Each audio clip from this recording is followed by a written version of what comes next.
Antiquities Act, so the president doesn't have that kind of uniform power. And I'd pass my Apple Act so we can finally let Utah resources help our education system. Congressman Stewart. Well, I mean, it's kind of like asking which one of your children is favorite, right?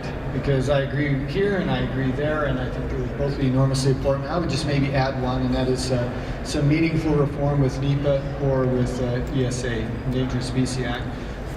You know, all of those have far-reaching impacts, and again, very, very expensive.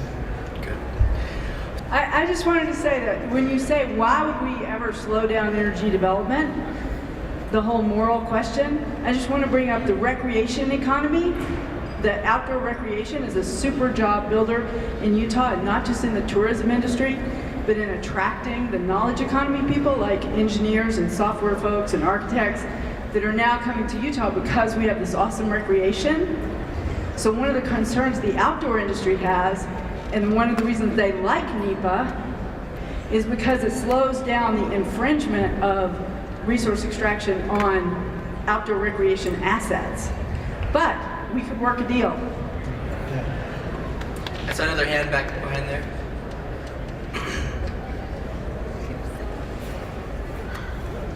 If amending NEPA is like taking on the Holy Bible, what will it be to amend the Endangered Species Act? Anyone?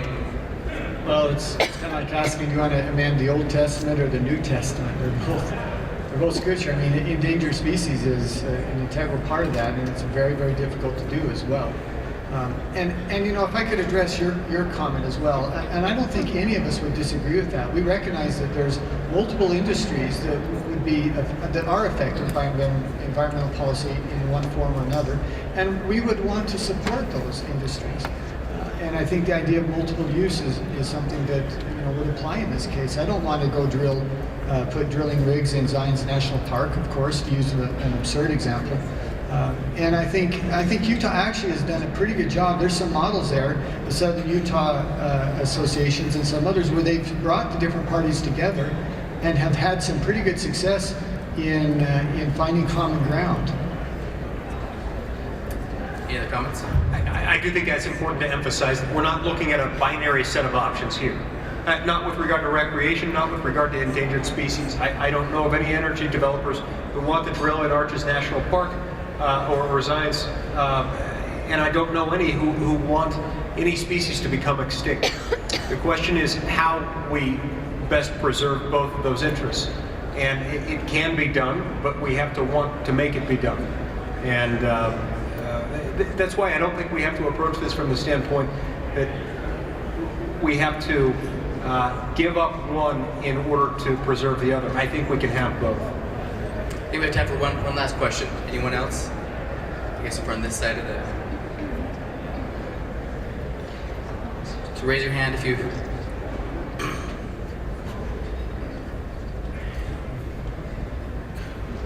The bill that was put on your desk to address the fiscal cliff, how big was the bill and how much time did they give you to take a look at it before you voted? 153 pages, 6 minutes. I received the bill at 1:36 a.m. on New Year's Eve. We were called to vote at 1:42 a.m. As part of a campaign pledge, I said, if they don't give me time to read a bill, I will vote no. I will do it every single time.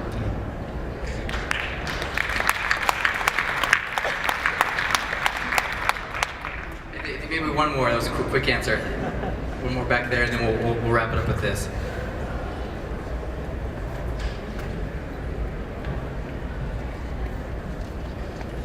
In 2005, I believe Congress passed the Energy Policy Act and directed the administration to open up federal lands for development for oil sands and oil shale.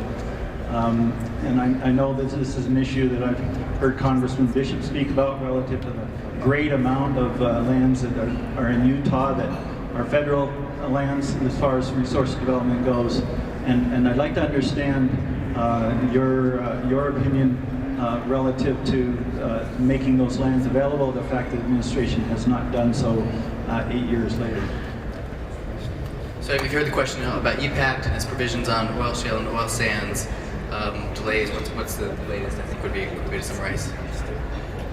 I believe you're referring to Section 269 of the Energy Policy Act of 2005. And yes, it directed the Interior Department to start moving things forward so that we can have an oil shale leasing program. In Utah, we've got about 1 trillion barrels of oil that's locked up just in oil shale. We can't get to most of it right now because in Utah, most of that is on federal land, and there is no leasing program. That has been rendered largely dead letter law because Congress for the last few years has refused to fund the project necessary to promulgate those regulations and put them into effect. It's one of the things that I've been fighting for and will continue to fight for, is I think this needs to move forward. I mean, 1 trillion barrels worth of oil. That is more oil than you can find in the entire Middle East, plus Russia, plus Canada and Mexico. That is an enormous amount of oil. It can be produced in an environmentally responsible and cost-effective manner, and I think we need to get there. But to get to that, in Utah, we need a federal leasing program dedicated specifically to oil shale. Yeah, maybe just ending on this, addressing that I think on the peripheral, but ending on what I would hope is a more upbeat or optimistic note, and that is, I remember when I was in junior high in the 1970s, we were told that we were out of oil. The great oil crisis, that by 2000 there would be no more oil left in the world or something like that. And I think we should be encouraged that we now know that that's not true. And not only is that not true, but there are enormous resources here in the United States. If you look at the Klein play down in Texas and many others, we have just such a wonderful opportunity here. And I think that the nation is in the mood to take advantage of this now. I think that you've got enough political will that wants to take advantage of this, and I think that we should be encouraged to be optimistic about our future in energy development. I think Congressman Stewart wanted to end on a positive note. I think Congressman Bishop had a negative note he wanted to... No, it's true, the negative note. You'll find out about the guns and sagebrush soon enough.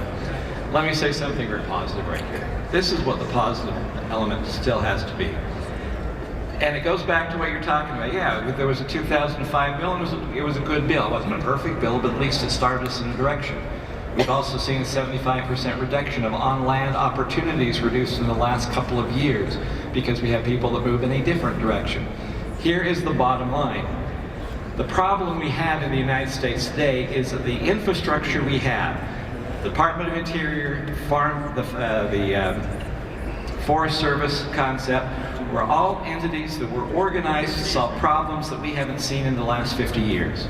It is a structural organization that does not have the ability to be flexible to meet the needs that we have today. And if indeed we are ever going to get to the point where we meet the needs we have today, we have to rethink what we are doing and recognize what history has already taught us. When the Berlin Wall fell down, the idea of a standard, nationalized, big solution to all of our problems fails. It has failed historically, it is failing today. And what we really have to realize is what you here in Utah are trying to accomplish, and saying that yes, we need to have a more flexible approach so we can do it. If you modernize something, it doesn't mean you destroy it. It can actually mean that you strengthen it. Utah is a public land state. It will always be a public land state. The question should be, who makes the decisions of how we use the public lands in Utah? And if we don't have a process that allows Utahns to make those decisions, we're doing something that is wrong, and we are fighting against the direction of history. Someday we will win, and Utah school children will be the beneficiaries of that winning, but we should win sooner rather than later. That's the positive ending.